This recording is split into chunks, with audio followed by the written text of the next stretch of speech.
और next question number 17 जो है उसके अंदर दिया गया a tent is in the form of a right circular cylinder surmounted by a cone. एक टेंट है जो कि राइट सर्कुलर सिलेंडर है और उसको मतलब कोन के शेप में दिया गया है। The diameter of cylinder is 24 metre. हमें सिलेंडर का डायमीटर दिया गया है 24 metre. The height of cylinder portion is 11 metre. Height जो है सिलेंडर का वो दिया गया हमें 11 metre. While the vertex of the cone is 16 metre. Cone का जो वर्टेक्स है वो दिया गया हमें 16 metre above the ground, ground से ऊपर।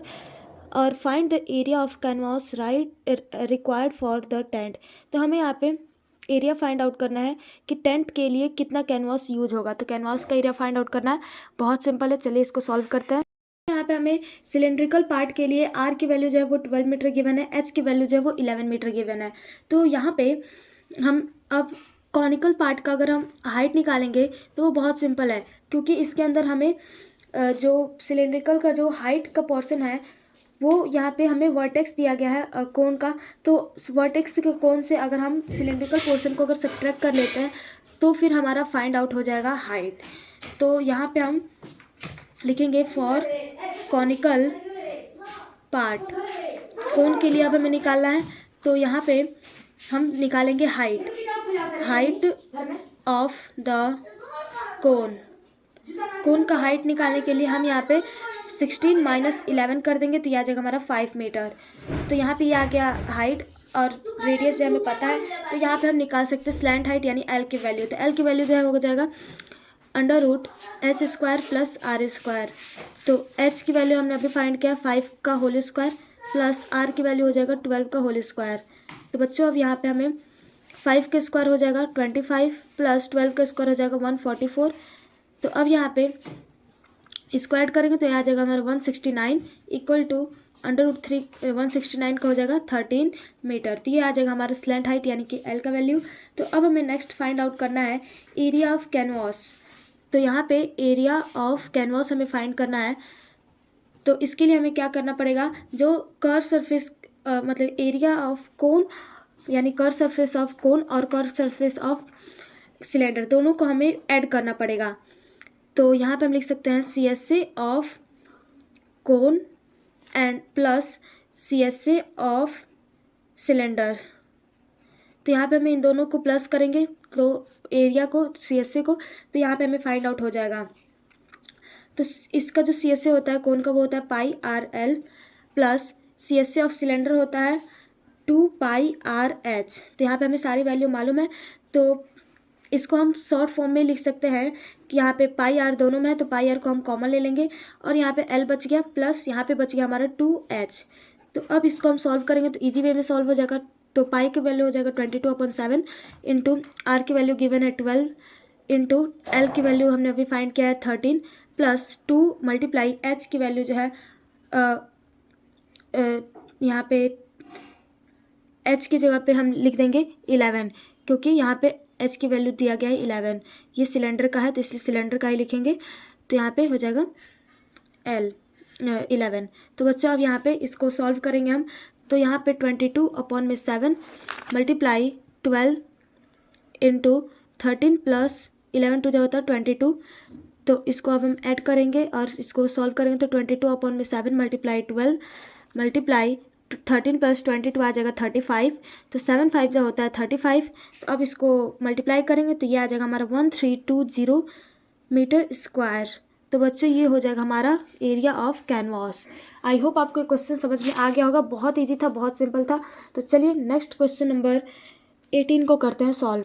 तो बच्चों यहाँ पे क्वेश्चन नंबर 18 के अंदर दिया गया है a circus tent is cylindrical to a height of 3 metres and conical above 8। यहाँ पे एक सर्कस टेंट है तो वो सिलेंडर फॉर्म में है और यहाँ पे उसका हाइट जो है वो 3 मीटर दिया गया है। और यहाँ पे इफ़ डायमीटर जो है वो 105 मीटर है एंड स्लैंट हाइट भी दिया गया हमें कॉनिकल पोर्शन का 53 मीटर। तो यहाँ पे हमें कैलकुलेट करना है, calculate the length of canvas. Length of canvas find out करना है 5 metre wide to make the required tent. और यहाँ पे हमें 5 मीटर और मतलब वाइड जो है वो चाहिए मतलब टेंट को बनाने के लिए। तो बच्चों चलिए इस क्वेश्चन को सॉल्व करते हैं। तो बच्चों यहाँ पे क्वेश्चन नंबर 18 के अंदर हमें सिलेंड्रिकल पार्ट में, तो यहाँ पे हम लिख देंगे फॉर सिलेंडर। तो सिलेंडर के अंदर हमें जो है एच की वैल्यू जो है वो गिवन है 3 मीटर, और साथ ही साथ आर की वैल्यू जो है वो मतलब डी की वैल्यू गिवन है 105। तो आर की वैल्यू हम निकालेंगे 105 अपॉन में 2 करके, तो इतना मीटर आ जाएगा। तो अब यहाँ पे हम कॉनिकल पार्ट का भी लिख देते हैं फॉर कोन। तो कोन के अंदर हमें स्लैंट हाइट यानी कि एल की वैल्यू जो है वो गिवन है 53 मीटर, और आर की वैल्यू जो है वो मतलब कि यहाँ पे लिखा था कि डायमीटर जो है वो बेस का है, तो इसलिए आर भी जो है सेम हो जाएगा 105 अपॉन में 2, तो ये आर हो जाएगा रेडियस। तो अब यहाँ पे हमें निकालना है टोटल सरफेस एरिया TSA। तो कोन का TSA क्या होता है 2 pi R H plus pi R L, ये जो होता है टोटल सरफेस एरिया होता है कोन का। तो इसको अगर हम यहाँ पे कॉमन ले तो पाई आर दोनों में है, तो पाई आर को हम कॉमन ले लेते हैं, और यहाँ पे 2h बच गया और यहाँ पे l बच गया, तो इंटू में 2h प्लस l हो जाएगा। तो बच्चों अब यहाँ पे वैल्यू रखेंगे, पुट करेंगे, तो पाई की जगह पे 22 अपॉन में 7 मल्टीप्लाई आर की वैल्यू है 105 अपॉन में 2 मल्टीप्लाई 2 इंटू एच, 2 इंटू और एच की वैल्यू है 3 प्लस एल की वैल्यू 53। तो अब यहाँ पे इसको सॉल्व करेंगे, तो 7 से इसको काटेंगे तो ये आ जाएगा 15 टाइम्स में, और यहाँ पे 2c आ जाएगा 11 बार में। अब इसको मल्टीप्लाई करेंगे तो आएगा 11 इंटू 15 इंटू 2 3 6, 6 प्लस 53 हो जाएगा 59। अब इन तीनों को मल्टीप्लाई अभी हम नहीं करेंगे, क्योंकि अब यहाँ पे हमें जो लेंथ है वो 5 मीटर दिया गया हमें कैनवास का पहले से ही। तो यहाँ पे लिखेंगे हैंस, और यहाँ पे हमें दिया गया है लेंथ, सॉरी विड्थ जो दिया गया है length of 5 metre wide canvas. तो हमें यहाँ पे जो 5 मीटर वाइड कैनवास है उसका लेंथ फाइंड आउट करना है। तो 5 जो है उसको हम डिवाइड कर देंगे, तो 11 इंटू 15 इंटू 59 अपॉन में हो जाएगा 5, तो 5 3 हो जाएगा 15। अब इन तीनों को मल्टीप्लाई करेंगे तो आ जाएगा हमारा फाइनल आंसर 1947 मीटर। तो बच्चों ये हो जाएगा हमारे इस क्वेश्चन का फाइनल आंसर। आई होप आपको समझ में आ गया होगा। तो चलिए नेक्स्ट क्वेश्चन को हम समझते हैं, क्वेश्चन नंबर 19 को। तो बच्चों क्वेश्चन नंबर 19 के अंदर हमें दिया गया है देयर आर 2 कोन्स, 2 कोन्स हैं। The curve surface area of one is twice that of the other. जो फर्स्ट जो कोन है उसका जो कर्व सरफेस एरिया यानी CSA है वो दूसरे के ट्वाइस है। The slant height of latter is twice than the former, यानी जो स्लैंट हाइट है वो पहले के ट्वाइस है, बाद वाला जो है वो ट्वाइस है पहले के।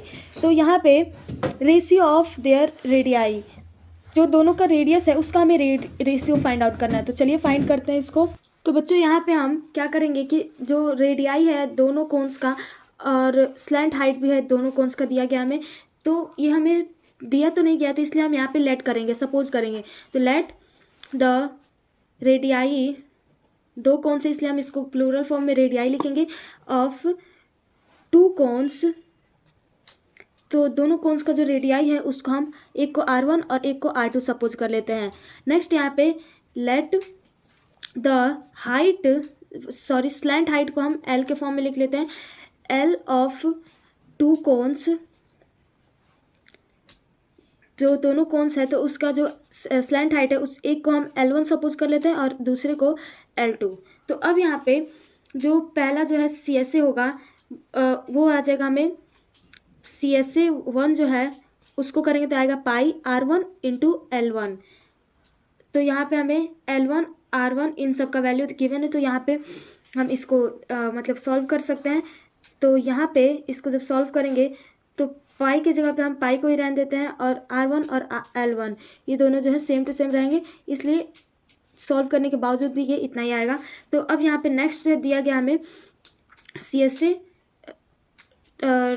CSA 2 जो है वो यहाँ पे ये आ जाएगा हमारा पाई R2 L2।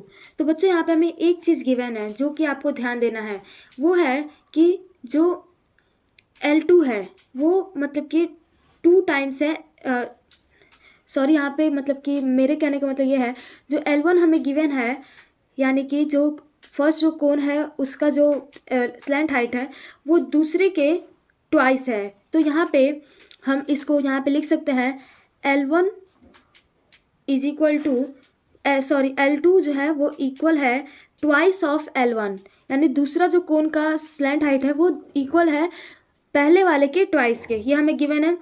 और सेकंड थिंग हमें ये गिवन है कि जो R1 और L1 है वो यहाँ पे दूसरी वाले कोन के अंदर R1 और R1 इंटू L1 जो है वो इक्वल है 2R2 L2 के, यानी कि फर्स्ट वाला जो कोन है वो ट्वाइस है इसके। तो अब यहाँ पे हमें नेक्स्ट जो है इसको सॉल्व करेंगे तो ये बच्चों 2R2 इंटू 2L2 आएगा, L2 तो अब यहाँ पे हम इसको नेक्स्ट यहाँ पे हम करते हैं तो ये जो है आ जाएगा हमारा 2 इंटू 2 हो जाएगा। इसको सॉल्व कर ही लेते हैं। तो यहाँ पे 2R2 into 2L1 equal to आ जाएगा 4R2। तो बच्चों अब यहाँ पे हमें R1 और R2 की वैल्यू जो है वो फाइंड आउट हो कर लिया हमने। R1 upon R2 equal to आ जाएगा 4 अपॉन में 1, इसका मतलब ये आएगा 4:1। तो ये हो जाएगा हमारा फाइनल आंसर। आई होप आपको समझ में आ गया होगा। तो ये था आज का हमारा लास्ट क्वेश्चन और इसी के साथ साथ हमारा जो टोटल एक्सरसाइज है वो पूरा अच्छे से कंप्लीट हो चुका है। तो चलिए बच्चों मिलते हैं नेक्स्ट वीडियो में। तब तक के लिए अगर आपको मेरा ये वीडियो अच्छा लगा होगा तो प्लीज़ मेरे चैनल को सब्सक्राइब कर दीजिएगा, बेल आइकन को दबा दीजिएगा और अपने फ्रेंड के साथ शेयर कर दीजिएगा। तो चलिए नेक्स्ट क्वेश्चन को हम अगले वीडियो में करेंगे नेक्स्ट एक्सरसाइज के साथ। Thank you everyone, bye bye, take care.